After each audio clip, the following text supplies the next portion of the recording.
انسان کے دل میں اللہ پاک کا خوف ہونا چاہیے۔ جس بندے کے دل میں اللہ کا خوف جتنا ہوتا ہے، اللہ رب العزت کی نعمتیں اس بندے کو اتنی ہی ملتی ہیں۔ آج ہمارے معاشرے میں ہمارے دلوں سے اللہ کا خوف نکل گیا ہے۔ آج پتہ ہی نہیں چلتا ہے کہ اگر ہمارے گھر میں تھوڑی سی خوشی آ جائے تو ہم اپنی اوقات بھول جاتے ہیں اور ہر وہ کام کرتے ہیں جس سے اللہ پاک ناراض ہو۔ آپ ذرا غور کریں، اللہ پاک نے ہمیں کوئی نعمت عطا کی، ہمارا مکان بنا، ہمارے گھر میں بچے کی ولادت ہوئی ہے، تو آج لوگ بجائے اللہ پاک کو راضی کرنے کے کام کرنے کے گناہ والے کام کرتے ہیں۔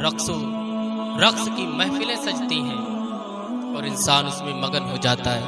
میرے بھائیوں، میرے دوستوں، اللہ کا خوف اپنے دل میں پیدا کرو، سرکار کی محبت اپنے دل میں پیدا کرو، اس لیے کہ جس دل سے اللہ کا خوف اور سرکار کی محبت نکل جائے وہ دل ویران ہو جاتا ہے، برباد ہو جاتا ہے، اس دل میں اچھائی نہیں رہتی ہے۔ آج اگر ہمارے دلوں میں اللہ کا خوف ہوتا تو ہماری محفلیں چغل خوری سے بھری ہوئی نہ ہوتی۔ جو ہم گناہ کر رہے ہیں اس کی واحد وجہ یہ ہے کہ ہمارے دل سے اللہ کا خوف نکل گیا۔ حالانکہ بزرگان دین، ان کا ایک ایک لمحہ، ایک ایک قدم صرف اللہ کے خوف کے تحت ہی اٹھتا تھا، سرکار کی محبت ان کے دل میں تھی۔ لیکن آج ہمارے دلوں سے اللہ رسول کی محبت نکل گئی۔ ہم صرف دعوے دار ہیں کہ ہم اللہ سے محبت کرتے ہیں۔ محبت کا معنی کیا ہے؟ کہ آپ جس سے محبت کریں اس کی اتباع کریں، اس کی مرضی کے مطابق زندگی گزاریں۔ میرے نبی علیہ السلام نے فرمایا کہ مسلمان وہ ہے کہ جو کبھی جھوٹ نہ بولے اور جو کسی کے ساتھ وعدہ خلافی نہ کرے۔ آج ہم غور کریں، ہمارے معاشرے میں جھوٹ کتنا ہے۔ شاید ہے کہ 100 میں ایک آدمی بامشکل سے آپ کو ملے گا، ورنہ 200-400 میں ایک آدمی ملے گا جو سچ بولتا ہو۔ ہم نے اپنی زبانیں آلودہ کر لی گناہوں سے، جھوٹ بول بول کر کے ہم نے اپنے دل کو کالا کر لیا ہے، سیاہ ہو گیا ہمارا دل۔ اللہ کے لیے اپنے دل میں اللہ کا خوف پیدا کرو، اللہ سے ڈرو۔ آپ اللہ سے ڈریں گے تو صرف نیکیاں کریں گے، گناہوں سے دور ہو جائیں گے۔ ایک شخص تھا جس نے بڑا عالیشان گھر بنایا جو محل کی طرح لگ رہا تھا۔ اس نے لوگوں کو اکٹھا کیا تاکہ اس کے گھر کی تعریف کریں، تو جو بھی آ رہا ہے وہ اس کے گھر کی تعریف کر رہا ہے۔ یہ بڑا عمدہ گھر ہے، روشن دار، بڑے اعلیٰ ہے، گیٹ بھی بڑا عالیشان ہے، دروازوں کا کوئی جواب نہیں ہے۔ ہر کوئی اس کی تعریف کر رہا ہے، ہر کوئی اسے اچھا بتا رہا ہے۔ لیکن اسی محفل میں ایک بزرگ بھی آئے ہوئے تھے، وہ بیٹھے بیٹھے سارے لوگوں کی باتیں سن رہے تھے، مگر اپنی طرف سے انہوں نے کوئی ایسا جملہ نہیں بولا کہ جس سے اس کے گھر کی تعریف ہو۔ وہ شخص بزرگ کے پاس آتا ہے اور کہتا، حضور ہر کوئی تعریف کر رہا ہے مگر آپ نے ایک جملہ نہیں بولا۔ تو بزرگ کہتے ہیں، گھر تو تیرا اچھا ہے مگر اس میں 2 عیب ہیں، 2 کمیاں ہیں۔ تو اس نے کہا، حضور کیا کمیاں ہیں؟ حالانکہ اس وقت کے جو انجینئر ہیں بڑے بڑے، انہوں نے بتایا کوئی کمی نہیں ہے، اور انہی کے مشورے اور رائے سے میں نے یہ گھر تعمیر کروایا، مگر حضور آپ فرما رہے ہیں اس میں 2 کمیاں ہیں۔ بزرگ نے کہا، ہاں 2 کمیاں ہیں۔ کہا کون سی ہیں؟ کہا پہلی کمی تو اس گھر کی یہ ہے کہ اس گھر میں رہنے والا ہمیشہ نہیں رہے گا۔ اللہ! جب اس شخص نے یہ سنا کہ اس میں رہنے والا ہمیشہ نہیں رہے گا تو ایک دم سختے میں آ گیا۔ یہ بات تو حق ہے کہ کتنا ہی عالیشان گھر بنوا لو مگر اس میں ہمیشہ نہیں انسان رہتا۔ کہا حضور دوسری کمی کیا ہے؟ تو بزرگ فرماتے ہیں، دوسری کمی یہ ہے کہ یہ گھر ایک دن ویران ہو جائے گا، برباد ہو جائے گا، تباہ ہو جائے گا۔ اس میں سوائے ہواؤں کی سنسناہٹ اور مکڑیوں کے جالے کے کچھ بھی نہیں ہوگا۔ اس لیے کہ دنیا میں کوئی گھر کتنا ہی آباد ہو، ایک وقت آتا ہے کہ سوائے ہواؤں کی سنسناہٹ کے اور مکڑیوں کے جالوں کے اور ایک وحشت کے علاوہ اس گھر میں کچھ نہیں ہوتا ہے۔ اور جاؤ فتح پور سیکری کے محلوں کو دیکھ لو۔ آج راجہ مہاراجاؤں کی جو عمارت گاہ ہیں، جو ان کے گھر ہیں، جو ان کی کوٹھیاں ہیں، ان کے محل ہیں، آج وہ عبرت کے نشان بنے پڑے ہیں کہ کوئی ان میں رہنے والا نہیں ہے۔ جانوروں نے اپنے اڈے بنا لیے ہیں، سانپ بچھو بھی وہاں رہنے لگے ہیں۔ آج انسانی زندگی وہاں بسر ہونا تصور بھی نہیں ہو سکتا۔ تو شخص نے کہا حضور پھر رہا کیا ہے؟ تو بزرگ نے فرمایا ہاں ایک گھر ہے، اس کا میں تجھے پتہ بتاؤں؟ کہا حضور بتائیں وہ کون سا گھر ہے؟ آپ نے فرمایا وہ ہے جنت۔ جنت ایک ایسا گھر ہے کہ جہاں جو ایک بار چلا گیا کبھی نکالا ہی نہیں جائے گا، ہمیشہ اس میں رہے گا اور ہمیشہ ہمیشہ کی زندگی پائے گا، نہ گھر ٹوٹے گا نہ خود مرے گا۔ تو کہا حضور یہ گھر کیسے ملے گا؟ آپ نے فرمایا نیک اعمال سے، اللہ کی مان کر کے، اللہ کو راضی کر کے زندگی گزار، یہ گھر تجھے اللہ عطا فرمائے گا، اس گھر میں تو رہے گا، یہ گھر تیرا ٹھکانہ بنے گا۔ تو اس نے عہد کیا کہ حضور یہ عالی شان گھر بنانا میرا بیکار ہے اگر اللہ رب العزت کی رضا مجھے حاصل نہ ہو۔ یہ دنیا ہے، کس دنیا سے ہم جی لگا رہے ہیں؟ جہاں جی لگانے کی دنیا نہیں ہے، یہ عبرت کی جا ہے، تماشا نہیں ہے۔ اور ملے خاک میں اہل شاہ کیسے کیسے، زمین کھا گئی نوجوان کیسے کیسے۔ ذرا غور کریں اور فکر کریں، اپنی آخرت کے بارے میں سوچیں آپ لوگ کہ یقیناً مرنا ہے مجھے بھی اور آپ کو، اور ایک دن آئے گا نہ میں رہوں گا نہ آپ رہیں گے۔ جس گھر کو بنانے کے لیے ہم نے حرام و حلال کا امتیاز نہیں کیا، جس گھر کو بنانے کے لیے ہم نے بس تگ و دو کی کہ کہیں سے دولت آئے، حرام کیا یا حلال کی ہم گھر بنائیں گے، اس گھر میں ہم کتنے سال رہے؟ 10 20 50 سال، اس کے بعد دوسروں کے لیے چھوڑ کر کے چلے گئے۔ جو چیز دوسروں کے لیے چھوڑ دی جائے اس چیز کے لیے اپنی آخرت برباد کر رہے ہیں۔ میرے دوستو اللہ سے ڈرو، قیامت سے ڈرو، ایک دن آئے گا کہ کوئی باقی نہیں رہے گا، نہ میں رہوں گا نہ آپ رہیں گے، یہ گھر رہے گا اور ایک دن گھر بھی مٹ جائے گا۔ ایک شخص تھا جس کے دل میں اللہ کا بڑا خوف تھا، جو اللہ سے بہت ڈرتا تھا، ہر وقت خشیت الہی ہمیشہ اس کے اوپر طاری رہتا، جو بے چین بے قرار مضطرب رہتا۔ ایک دن اس نے اپنے بچوں کو بلایا اور بلانے کے بعد اس نے وصیت کیا میرے بیٹو جب میں مر جاؤں تو میرے جسم کو آگ کے حوالے کر دینا، جسم کو جلا دینا، اور جو میری ہڈیاں بچیں انہیں پانی میں بہا دینا، اور جو میری راکھ ہو اللہ اکبر اسے ہوا میں اڑا دینا، میرے وجود کو ختم کر دینا، اس لیے کہ میں اللہ کے سامنے حاضر ہونے کی سکت نہیں رکھتا۔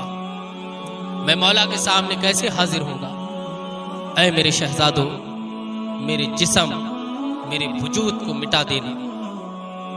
یہ خوف تھا اس کے دل میں، اللہ کا سرکار بیان فرما رہے ہیں، کونین کے شہنشاہ، کہ جب اس کا انتقال ہوا تو اس کے بچوں نے یہی کیا، اس کے جسم کو آگ کے حوالے کر دیا، اس کی راکھ کو ہوا میں اڑا دیا اور ہڈیوں کو دریا کے حوالے کر دیا۔ اللہ رب العزت نے حکم دیا اے ہوا اس کی راکھ کو اکٹھا کر اور ذرات کو یہاں موجود کر۔ آگ کو حکم دیا کہ جسم کے ایک ایک قطرے کو جمع کرے، پانی کو حکم دیا کہ ہڈیاں لے کر آؤ، سارا سب کچھ آ گیا، جسم تیار ہوا، جان پڑی۔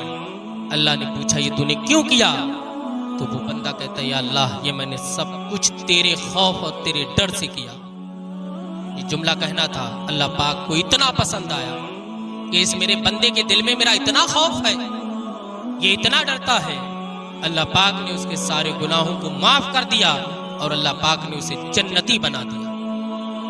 یہ اللہ سے ڈرنے کی برکت ہے۔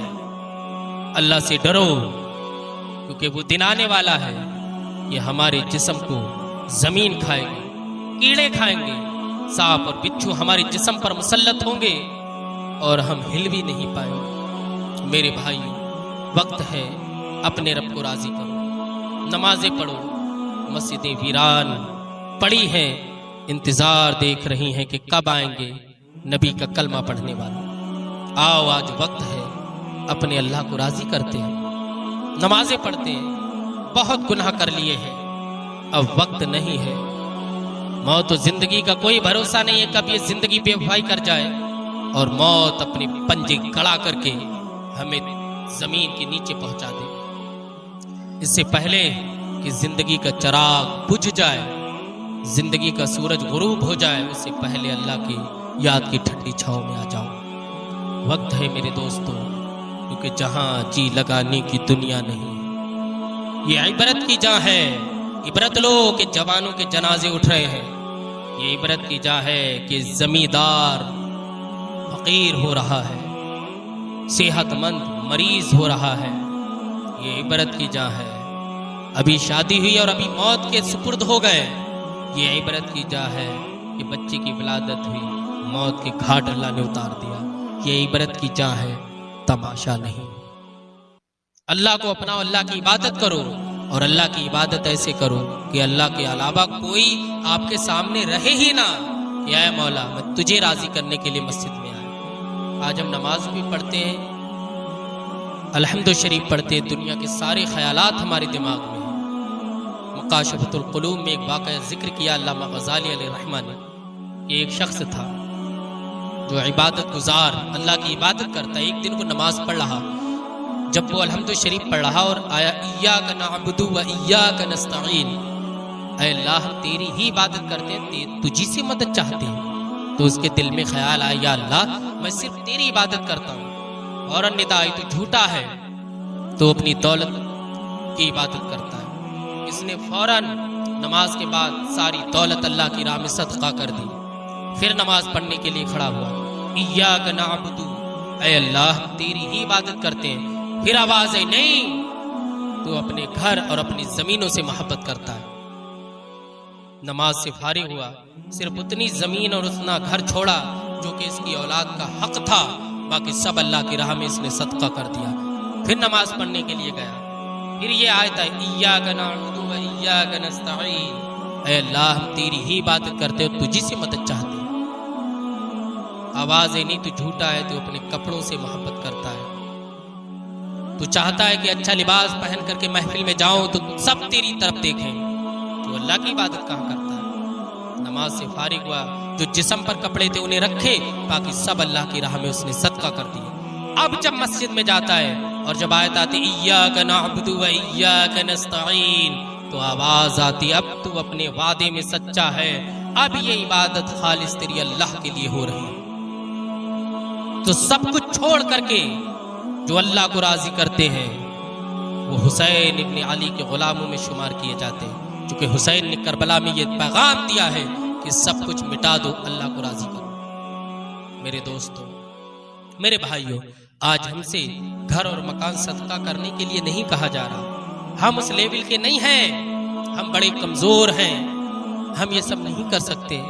ارے ہمارے گھر والوں کو تھوڑی پریشانی آ جائے ہم بے چین ہو جاتے، ہمیں بخار آ جائے تو ہمارا دل بیٹھ جاتا ہے۔ آج ہم سے یہ سب مطالبہ نہیں، ہم سے مطالبہ نماز پڑھو، دولت بھی کماؤ نماز بھی پڑھو، گھر بھی بناؤ نماز بھی پڑھو، اچھا لباس بھی پہنو نماز بھی پڑھو۔ میرے دوستو، تب ہم کیوں پیچھے ہیں؟ کیوں ہم اپنے رب سے نہیں ڈر رہے ہیں؟ جس رب سے ڈرنے والا انسان دنیا اور آخرت دونوں میں کامیاب ہوتا ہے۔ کیوں ہم بھاگ رہے ہیں؟ کیوں ہمیں شعور نہیں ہے؟ کیوں ہم اٹھتے ہوئے جنازوں کو دیکھ کر کے عبرت نہیں لے رہے ہیں؟ کیوں ہم قبر کے گڑھے کو دیکھ کر کے عبرت نہیں لے رہے ہیں؟ کیوں بھولے پڑے ہیں؟ یہ ہم سے پہلے بھی چلے گئے اور ہم بھی قطار میں ہیں، اور ہمارے بعد والے بھی موت کا پانی ضرور پیئیں گے۔ میرے بھائیو، عبرت لو، کائنات کو دیکھو، رب نے ذرے ذرے میں عبرت رکھی ہے۔ کوئی گھر ہمیشہ آباد نہیں رہتا، کوئی محل ہمیشہ نہیں رہتا، کوئی زمین ہمیشہ سرسبز و شاداب نہیں رہتی۔ یہ ہر چیز کو مٹنا ہے، کل من علیہا فان ویبقى وجہ ربک ذو الجلال والاکرام۔ ہر چیز مٹ جائے گی، فنا ہو جائے گی، باقی رہنے والی ذات صرف اللہ رب العزت کی ہے۔ تو ایسی ذات سے دل لگاؤ نا جو ہمیشہ رہے، جس کی محبت اور جس کا تقوی دل کو منور کرتا ہے، اس ذات سے ہم لوگ دل لگائیں۔ اللہ پاک ہمیں نیک اعمال کی توفیق عطا فرمائے، گناہوں سے بچنے کی توفیق عطا فرمائے، اور اپنا خوف اور اپنے نبی کی محبت ہمارے دلوں میں عطا فرمائے۔ ایسے ہی تقریر اور بیان سننے کے لیے اگر آپ ہمارے چینل پر پہلی بار آئے ہیں تو سبسکرائب ضرور کریں۔